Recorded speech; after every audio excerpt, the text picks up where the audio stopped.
수호 오빠는 다 봤어.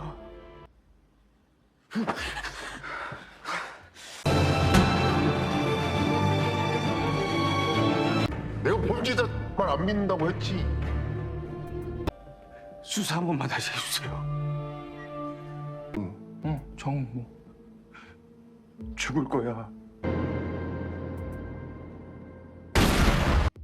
Halo guys, balik lagi ke channelnya Mimin. Gimana kabar teman-teman semua? Semoga baik-baik aja ya. Oke, di video kali ini mari kita lanjutkan review dari drama Blackout Snow White Must Die. Yang makin seru tentunya. Bagaimana reviewnya? Ini dia, by Mimin. Yeps, seperti tebakan kita semua bahwa ibunya Boyong bersama dengan Hyun Kutak memang ada hubungan khusus. Jadi pada hari itu, Boyong menciduk ibunya bersama dengan Hyun Kutak lagi mesra-mesraan. Oleh karena itulah dia marah dan pergi dari rumahnya. Dan maksud dari ibu Boyong mengenai dia dan juga Hyun Kutak itu ngekill Boyong, itu bukan ngekill secara langsung ya guys, tapi dia ngerasa bersalah karena membiarkan Boyong melihat mereka menjadi seperti itu. Oleh karena itulah Boyong menjadi marah dan juga menghilang tanpa kabar hingga akhirnya ditemukan meninggoy. Kemudian ibu Boyong juga meminta tolong sama Gutak untuk membebaskan suaminya. Tapi di sini Gutak nggak mau karena memang kan suaminya itu sudah mengaku sudah melakukan itu kepada ibunya Jungwoo. Tapi ibu Boyong bilang kalau misalkan Gutak nggak membebaskan suaminya, dia bakal melakukan sesuatu dan membeberkan hal yang merupakan rahasia mereka. Sementara itu No Sang-chul mulai penasaran nih karena dia pengen mencari di mana keberadaan dari Daeun karena kan Sim Boyong baru aja ditemukan. Terus dia bertanya sama Byung-mo, jarak dari Mucheon ke Chunsu ketika mereka berkemudi itu adalah jarak di mana ditemukannya Boyong dan juga dari lokasi gudang tempat orang tuanya Jungwoo. Tapi tiba-tiba Byung-mo mengaku bahwa dia sedang tidak enak badan, padahal sebenarnya dia menunjukkan gerak-gerik yang sangat mencurigakan, sepertinya dia tahu sesuatu tapi dia sembunyikan. 수호 오빠는 또 왜 저래? Hasol juga semakin penasaran dengan yang disebutkan sama Suho. Dia berpikir lagi sehingga dia mulai menemukan jawaban bahwa Suho mungkin memang tahu sesuatu dan Suho adalah saksi kunci tentang hal tersebut. Karena memang di sini juga disebutkan bahwa Suho terbayang sesuatu, dia mimpi bayangan yang dia lihat di hari kejadian. Dia melihat Daeun dan juga Boyong di-kill di depan matanya dia sendiri. Cuma ya kesaksiannya nggak berlaku pada waktu itu. Dan Byung-mo semakin ketar-ketir ketika No Sang-chul mulai mengulik lebih dalam lagi tentang kasus di masa lalu itu. Dia buka lagi rekaman wawancara dan juga investigasi dari saksi-saksi yang melihat bahwa Jungwoo lah yang melakukan hal itu kepada Daeun dan juga Boyong. Dan dia lihat lagi jam-jamnya, urutan kejadiannya. Sang-chul ngerasa bahwa memang ada yang aneh di sana karena urutannya itu benar-benar nggak masuk akal ketika Jungwoo seorang yang ngekill Daeun dan juga Boyong secara bersamaan. Dan itu membuat Byung-mo semakin keringat dingin. Setelah itu Sang-chul pergi ke lokasi sekolah terbengkalai yang dia pikir mungkin Daeun ada di sana. Nggak lama setelah itu dia bertemu dengan Jungwoo juga yang lagi nunggu di sana. By the way, Hasol juga ternyata datang ke lokasi yang sama dengan mereka berdua. Terus Jungwoo mencoba menjelaskan lagi sama Sang-chul bahwa bukan dialah pelakunya. Ada beberapa bukti yang mungkin bisa dia kasih cuma emang gak terlalu kuat gitu. Tapi Sang-chul bilang bahwa walaupun seandainya Jungwoo bukan pelaku utamanya, maksudnya bukan dia sendiri doang, tapi bisa jadi itu adalah orang yang berkomplotan dengan Jungwoo. Intinya Sang-chul tetap percaya bahwa Jungwoo adalah salah satu dari killernya. Gak lama setelah itu datanglah Hasol. Jadi dia di sini mengatakan sama Sang-chul bahwa dia tahu sesuatu. Dia mempunyai orang yang bisa dia jadikan sebagai saksi yang mungkin tahu dan juga melihat kejadian itu. Jadi yang dimaksud sama Hasol adalah Suho. Tapi di sini Sang-chul nggak percaya dan bilang bahwa ya mungkin aja Suho itu kayak berimajinasi, apalagi kan dia mengidap penyakit syaraf yang orang-orang itu pun nggak percaya ketika Suho memberikan saksi, bahkan dia adalah satu-satunya orang yang tidak diinterview pada waktu itu. Agak mencurigakan ya dan juga cukup membagongkan. Terus Hasol agak kecewa sama Sang-chul karena tidak mau mendengarkan pendapat orang lain. Harusnya kan sebagai polisi dia mau mendengarkan dong, apalagi itu cukup penting. Kemudian Suho itu dia masih belum sadarkan diri dan masih dirawat sama dokter psikologi ini. Dan dia juga menelpon sama ayah Suho dan bilang bahwa dia bakal merawat Suho sebisa mungkin. Dan fakta yang cukup mencengangkan adalah Suho itu ternyata ada kembarannya guys. Dari foto itu terlihat banget ada 2 orang dan mereka itu mirip banget. What the hell? 아빠가 자주 했던 말 기억나? Go Jung-woo semakin percaya bahwa bukan dia pelakunya. Dan walaupun dia belum bisa menemukan siapa orangnya dan dia cerita sama ibunya yang belum sadarkan diri, dia percaya dengan kata-kata ayahnya bahwa bakal ada kesempatan yang bakal membuktikan bahwa dia tidak bersalah. Hingga akhirnya dia ketiduran dan keesokan harinya dia dikejutkan dengan kedatangan dari Nagyom. Untung aja Nagyom dia nggak diapa-apain sama Jung-woo, ya kan? Nah di sini Jung-woo menyuruh Nagyom itu untuk pergi aja karena dia nggak mau ngerepotin Nagyom. Tapi Nagyom tetap menunggu Jung-woo di sana, bahkan ketika Jung-woo lagi bersih-bersih, Nagyom tetap setia menunggu di luar hingga dia bilang sama Jung-woo bahwa dia bakal ngebantu Jung-woo apapun yang terjadi. Dia bakal berteman terus sama Jung-woo karena dia percaya sama Jung-woo. Tapi harapan dari Nagyom tetap dekat sama Jung-woo kayaknya hampir sirna karena ketika Jung-woo keluar dari kamar mandi, dia tetap aja ngecuekin Choi Nagyom. Sementara itu ini Haso lagi siap-siap pengen ke rumah sakit untuk bertemu dengan dokternya Suho karena dia juga pengen ngelihat Suho.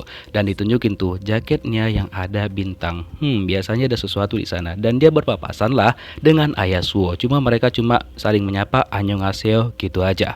Karena Gutak memang ada urusan dengan orang-orang ini dan dia juga memberikan peringatan kepada mereka untuk jangan main hakim sendiri karena dia juga bakal berurusan dengan Jung-woo biar dia yang selesaikan semuanya. Bahkan dia juga memberikan peringatan kepada ayahnya Min-soo untuk segera memecat Hasol. Cukup mencurigakan ya. Terus kan pada hari itu bertemulah Hasol dengan bapak dokter. Terus dia bertanya apakah dia bisa bertemu dengan Suho ataupun tidak. Dan dia juga tahu kalau misalkan Suho itu dipindahkan ke rumah sakit yang lain. Kata dokternya kondisi Suho emang lagi nggak baik-baik aja. Dia bakal kasih tahu kalau misalkan nanti Suho bisa sembuh. Ataupun dia menawarkan untuk memberikan pesannya Hasol kepada Suho. Tapi Hasol bilang ya dia harus menyampaikan pesan itu sendiri. Dan ketika Hasol keluar, di sanalah Pak Dokter melihat bahwa bintang yang ada di jaketnya Hasol itu lepas dan sepertinya dia tahu sesuatu dan memang ada arti dari bintang itu. Seperti seolah-olah dia kenal dengan sosok Hasol ini.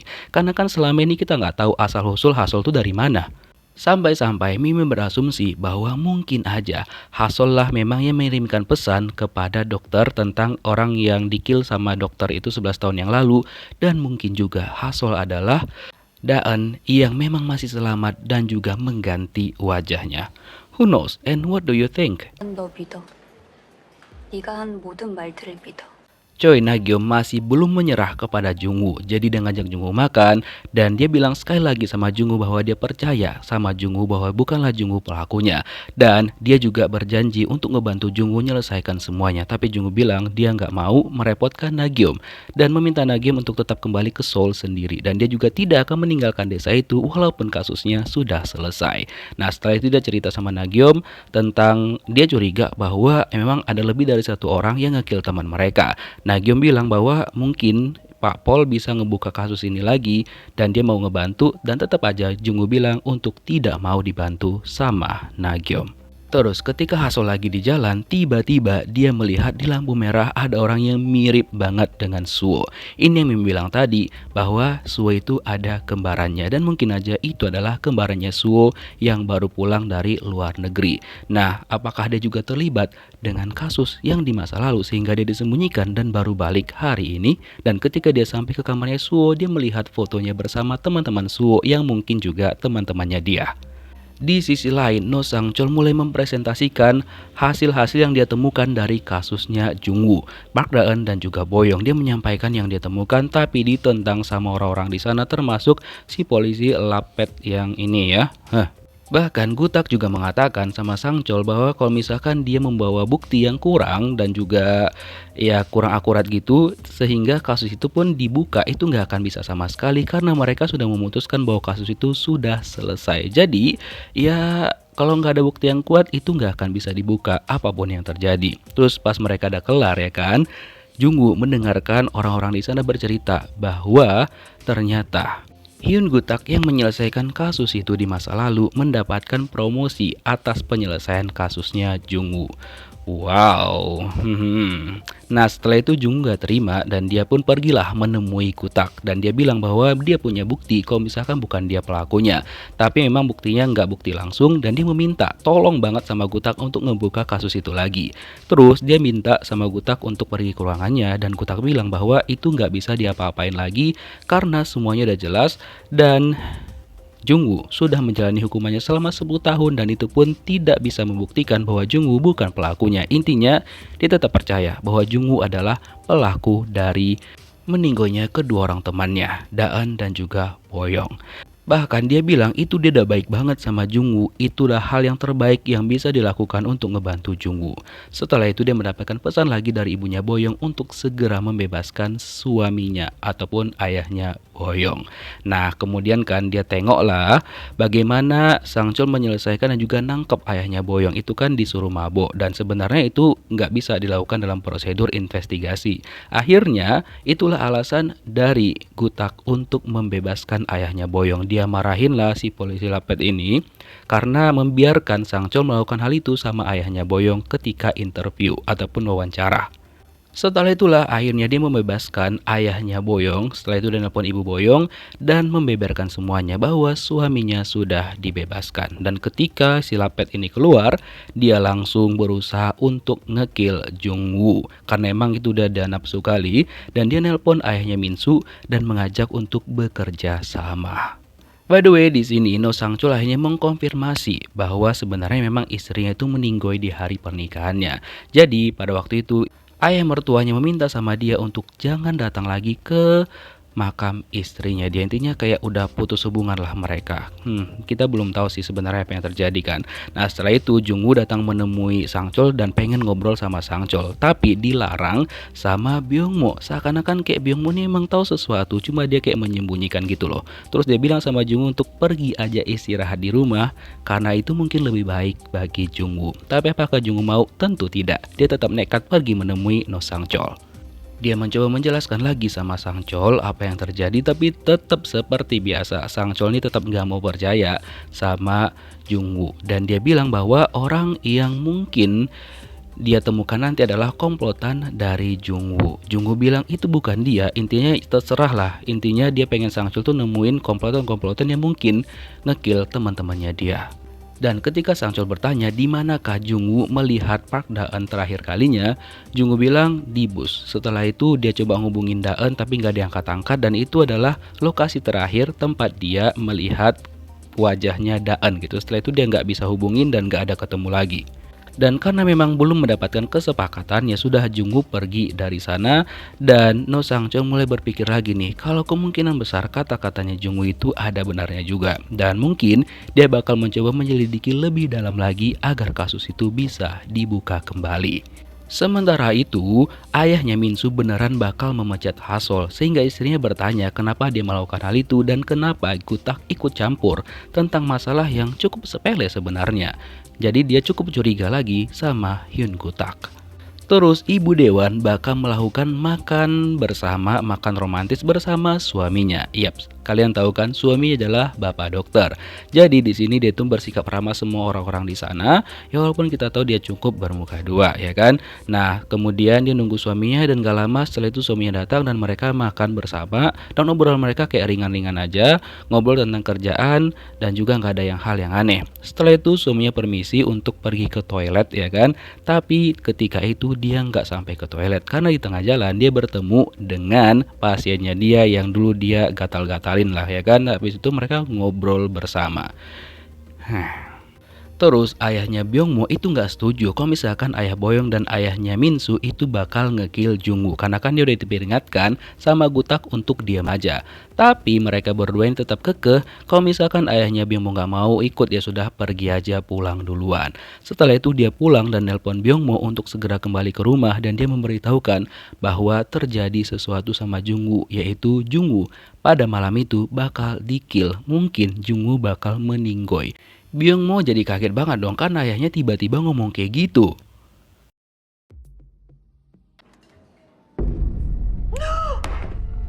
Terus istri dari bapak dokter menciduk di HP bapak dokter ada pesan lagi dari seseorang yang tidak dikenal yang mengaku di-kill sama pak dokter 11 tahun yang lalu. Aduh, siapakah itu? Dan istrinya makin curiga dong, ya nggak sih? Dan dia mulai ngerasa ada yang aneh sama suaminya dia. Dan Hasol saking penasarannya yang dia lihat tadi itu beneran Suo ataupun bukan, dia datang ke rumahnya Suo. Terus nggak lama setelah itu datanglah Gutak dan dia nanya sama Hasol ngapain dia di situ. Hasol menjelaskan dan Gutak bilang ya Suo lagi di rumah sakit. Kalau nggak percaya sudah dia bawalah ke rumahnya dan mereka ngecek kamar Suo kosong. Dan tiba-tiba ketika Hasol mau keluar, itulah dia bertemu dengan orang yang mirip banget sama Suo. Gutak juga kaget loh kok ada bocah ini di sini. 아버지, Terus ayahnya Boyong dan juga Minsu sudah bersiap-siap di depan rumahnya Jungwoo. Lalu ayah Boyong masuk ke dalam dan dia memberi aba-aba ketika mereka melihat bahwa sudah tanda-tanda kalau misalkan Jungwoo itu pulang ke rumahnya. Dan bener aja dong, Jungwoo udah sampai ke rumahnya dan dia curiga kayaknya memang ada sesuatu yang aneh di dalam sana. Dan ketika dia masuk, tiba-tiba ayahnya Boyong menodongkan dornya ke arah Jungwoo. Dan dia bilang dia bakal ngekill Jungwoo pada malam itu juga. Kira-kira apakah yang terjadi sama Jungwoo? Berhasilkah dia menghindar atau nanti bakal terkill atau ayahnya Boyong yang terkill? Kita lihat di next episode. Thank you for watching guys. See you next video. Bye bye.